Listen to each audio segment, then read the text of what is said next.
చిట్టి బాబు అక్క ఎదురా అక్క చూడి ఆడ దూరుకుంటుందో ఆడిపోతున్నావు బాబు చుట్టూ తిరుగుతున్నావు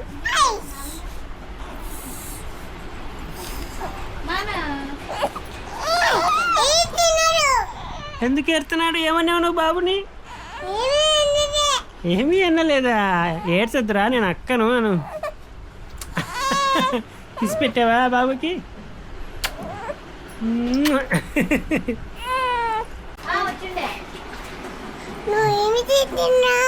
ఏమి చేస్తున్నా నేను ఫోటో తీస్తున్నా నిన్ను బాబుకి తీస్తావా మనం తీసుకోవద్దా మనం తీసుకుందాం